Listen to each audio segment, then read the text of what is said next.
जैसे पहले बड़ों की हम लोग आरसीटी करते थे, आज के डेट में बड़ों की आरसीटी कम हो रही है, बच्चों की पल्पेक्टिमी ज़्यादा हो, बच्चे खाते रहते हैं, चिप्स हो गया, बर्गर हो गया, जिसकी वजह से कैविटी हो रही है।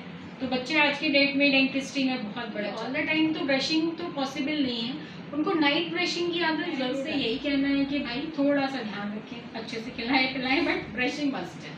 नमस्कार, आप देख रहे हैं न्यूज स्ट्रीट और मैं हूं आपके साथ श्रुति। इन दिनों बच्चों में काफ़ी ज़्यादा डेंटल इशू आने लगे हैं, चाहे वो दांतों में कैविटी हो या फिर दांतों में कीड़े लगने हो। इससे बच्चे काफ़ी ज़्यादा परेशान हो रहे हैं। इन्हीं सारे मुद्दों पर हमारे साथ बातचीत करने के लिए मौजूद है डॉक्टर शशि यादव, जिनसे जानेंगे कि चूँकि आप भी एक डेंटल सर्जन हो, तो आपके पास जो बच्चे हैं वो कितने ज़्यादा पहले के मुकाबले आने लगे, क्योंकि पहले बच्चों में दांतों में जो दिक्कत होती थी वो नहीं होती थी, ये अब होने लगी है। तो कितने ज़्यादा बच्चे आपके पास आ जाते हैं और उनमें सबसे ज़्यादा क्या दिक्कत देखने को मिलती है? नमस्कार जी। पहले के कंपैरिजन में अब बच्चे ज़्यादा पेशेंट्स हो गए हैं, क्योंकि हमारी बच्चों की जो है वो फूडिंग हैबिट चेंज हो चुकी है। अब बच्चे सॉफ्ट डाइट पे आ गए, वो कुछ भी हार्ड नहीं खाते हैं, जो भी फूड लेते हैं वो स्टिकी होता है, पिज़्ज़ा, बर्गर, चॉकलेट। तो इन सब की वजह से होता है, ओरियो टाइप बिस्किट्स होते हैं, जितने भी स्टिकी टाइप बिस्किट हो गए, एक्लेयर्स हो गई, ये क्या होते हैं कि हमारे दांतों पे जाके चिपक जाते हैं, जिसकी वजह से बच्चे इतने तो प्रॉपर ब्रशिंग नहीं कर सकते, इतने प्रॉपरली वो क्लीन तो नहीं कर सकते हैं, तो वो जो भी खाते हैं वो उनके दांतों पे, दांत के सरफेस पे स्टक रह जाता है, जिसकी वजह से ज़्यादा से ज़्यादा बच्चों में कैविटीज़ होने लगी है। इवन पहले क्या होता था, बच्चों को इतना पेन नहीं होता था। और जैसे पहले बड़ों की हम लोग आरसीटी करते थे, आज की डेट में बड़ों की आरसीटी कम हो रही है, बच्चों की पल्पेक्टिमी ज़्यादा होती है। बड़ों के केस में उसे आरसीटी कहते हैं, बच्चों के केस में उसे पल्पेक्टमी कहते हैं, बट ट्रीटमेंट ऑलमोस्ट सेम ही होता है। तो आज की डेट में हम मतलब हर दिन एक चैलेंज ही होता है, 3 से 4 या 5 6 पेशेंट तो ऐसे होते हैं बच्चे जिनके दांत में दर्द हो रहा था, उनके दांतों में फोड़ा जैसा वो गम बॉयल होता है वो बन जाता है, वो भी हायर एंटीबायोटिक्स पे रखते हैं, फिर उनका ट्रीटमेंट करते हैं। ये होता है इम्प्रॉपर ब्रशिंग की वजह से, बच्चे बस खाते रहते हैं। और आजकल की डेट में सभी की लाइफ बड़ी बिजी सी है, तो कोई इतना ध्यान भी नहीं दे पाता, सब बच्चे खाते रहते हैं, चिप्स हो गया, बर्गर हो गया, जिसकी वजह से कैविटी हो रही है। तो बच्चे आज की डेट में डेंटिस्ट्री में बहुत बड़ा चैलेंज। साथ साथ एक तो डेंटिस्ट के लिए भी चैलेंज है, दूसरा पेरेंट्स के लिए भी चैलेंज है, क्योंकि बच्चों को पेन में देखना पेरेंट्स के लिए भी ईजी नहीं होता है। तो पेरेंट्स के लिए क्या वो सजेशन होगा जिससे बच्चे उस चैलेंज फेस में आएंगे, बच्चों को उस दर्द से गुजरना ही नहीं पड़े? पेरेंट्स क्या ऐसी चीज़ों पर प्रिकॉशन रखें ताकि बच्चों को जो दांतों की समस्या है उसको अवॉइड किया जा सके? देखिए, खिलाने पिलाने में कोई बुराई नहीं है, आप अच्छे से खिलाइए, कुछ भी खिलाइए, खिलाने में कोई प्रॉब्लम नहीं है। होता क्या है, जब भी आप कुछ खिलाते पिलाते हैं, लाइक चाहे वो बिस्किट देते हैं, चाहे वो चॉकलेट देते हैं, फूड किसी भी फॉर्म में देते हैं, उनको क्लीनिंग की आदत डालिए। जब भी वो कुछ खाते पीते हैं, अच्छे से उनको बोलिए कुल्ला कर देंगे, क्योंकि ऑल द टाइम तो ब्रशिंग तो पॉसिबल नहीं है। उनको नाइट ब्रशिंग की आदत ज़रूर डालिए। रात को जब वो खाना खाते हैं, खाना खाने के आधे घंटे के बाद उन्हें ब्रश, मतलब पेरेंट्स से मेरी एक ही रिक्वेस्ट है कि वो रात को ज़रूर ब्रश करें। अगर मॉर्निंग टाइम उनके पास टाइम नहीं तो चलेगा, बट नाइट ब्रशिंग मस्ट है। मैंने पहले भी कहा हुआ है कि जैसे होता है हर कोई 6 से 8 घंटे के लिए तो सोता ही सोता है, तो जो भी फूड रहता है वो स्टक रहता है, जिसकी वजह से हमें टूथ डिके होता है, कैविटी होती है।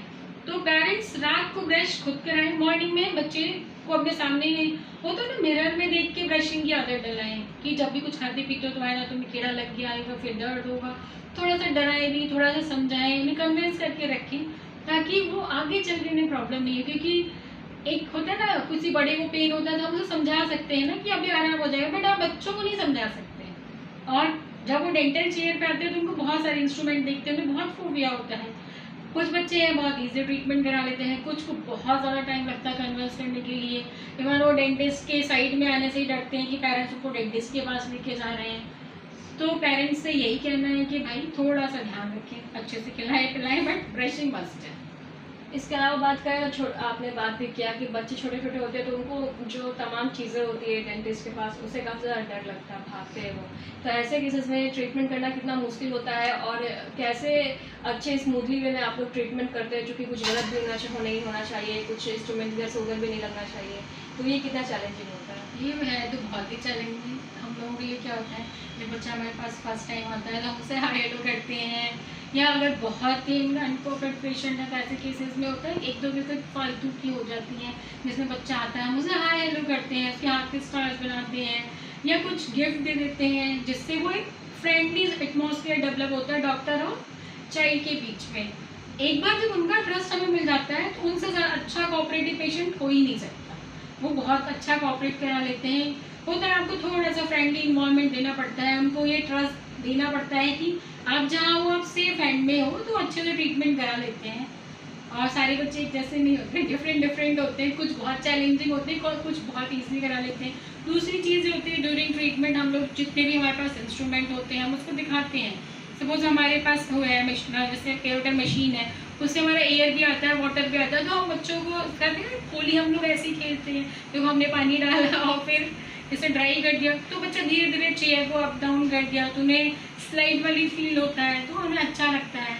और कई बार मोबाइल पे कार्टून वगैरह चला देते हैं जो बच्चों का फेवरेट होता है, तो ऐसे करते करते वो मैनेज हो जाते हैं। क्योंकि बात करें बच्चों की, तो आप डेंटल सर्जन हो, तो आपको अभी तक सबसे कम उम्र के वो कौन से बच्चे पेशेंट मिले जिसको देख के आपको भी लगा इतने कम उम्र में दांतों की दिक्कत कैसे है? अभी रिसेंटली मैंने एक बच्चा किया है जो मतलब मेरी लाइफ का सबसे छोटा बच्चा है, वो 2.5 साल का है।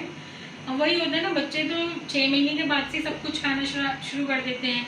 आजकल पेरेंट्स उन्हें 6 महीने के बाद सब कुछ टेस्ट कराने लगते हैं, चाहे वो फूड को किसी भी फॉर्म में दे रहे हैं। तो मेरे लिए वो 2.5 साल का बच्चा सबसे ज़्यादा चैलेंजिंग था। उसकी मतलब सारे दांतों में कैविटीज़ हो गई थी, वो चॉकलेट और ये सब खाते थे, तो बहुत ही डिफिकल्ट था। तो 2.5 साल का बच्चा सबसे ज़्यादा डिफिकल्ट। हाँ, तो ऐसे में बच्चों को जो खाने की हैबिट है उसमें क्या बदलाव की ज़रूरत है, और अगर वो खा भी रहे तो क्या प्रिकॉशन लेने की ज़रूरत है उनके खाने के दौरान? हाँ, उनको थोड़ा लिक्विड फॉर्म मेरे अकॉर्डिंग दिया जाए तो वो ज़्यादा बेटर ऑप्शन होता है। जैसे आप अगर कुछ भी चॉकलेट वगैरह देते हैं तो भी थोड़ा सा उनको रिंसेस कराने की आदत डालती है जब वो छोटा रहता है। अगर बच्चा खुद से नहीं कर सकता है तो आप उसके सामने उसे प्रैक्टिकली दिखाइए, देखिए हमने कुछ खाया तो आप उसे रिंसेस करके दिखाइए। आप उसे स्टार्टिंग से लर्निंग हैबिट डालेंगे तो वो सीख जाएगा, तो उसके लिए भी ईजी रहेगा, पेरेंट्स के लिए भी ईजी रहेगा और उसके दांतों में कैविटीज़ नहीं होगी। मतलब पेरेंट्स को एक हैबिट डेवलप करना चाहिए कि बच्चे को छाया तुरंत खुला कर ले। पेरेंट्स का ही एक्चुअली सबसे ज़्यादा इंपॉर्टेंट रोल है, क्योंकि जब बच्चा छोटा सा होता है जो हमारे घर का एटमॉस्फेयर होता है हम जो देखते हैं वही हम अपने ऊपर अप्लाई करते हैं। तो अगर हम खुद भी ब्रश कर रहे हैं, अपने बच्चों को भी मिरर के सामने खड़ा होकर ब्रशिंग की हैबिट डाल रहे हैं तो बेटर है ना। हम अच्छे से खा रहे हैं, हम तुरंत खुला करने जा रहे हैं तो हमारे देखेगा, हमारे साथ साथ जाएगा, तो वो इन सारी चीज़ों को नोटिस करेगा और अप्लाई भी करेगा। तो वो होता है ना कि आपकी शिक्षा घर से स्टार्ट होती है। वो जो लर्निंग हैबिट है वो आपको घर से ही मिलेगी, आपके पेरेंट्स से ही मिलेगी, आपके दादा नानी से मिलेगी, आपके चाचा चाची से मिलेगी, इवन जो भी आपके घर पे हैं। तो ये हमारे साथ ही डॉक्टर शशि यादव जिन्होंने बताया कि आजकल बच्चे जो है वो सबसे ज़्यादा आने लगे और डेंटिस्ट के लिए एक चैलेंज भी हो चुका है, और ऐसे में बच्चों को कैसे बचाया जाए इस दर्द से। तो कई सारी ऐसी चीज़ें हैं जो कुल्ला की आदत है वो उनको डलवाया जाए, साथ ही साथ जो कुछ प्रिकॉशन है वो पेरेंट्स को रखने की ज़रूरत है ताकि इनिशियल स्टेज में ही जो है वो दिक्कत ना हो, ताकि बच्चे भी हेल्दी दांतों से आगे बढ़ सके। तो आपको ये वीडियो कैसे लगी कमेंट करके हमें ज़रूर बताएं, चैनल को सब्सक्राइब करें। धन्यवाद।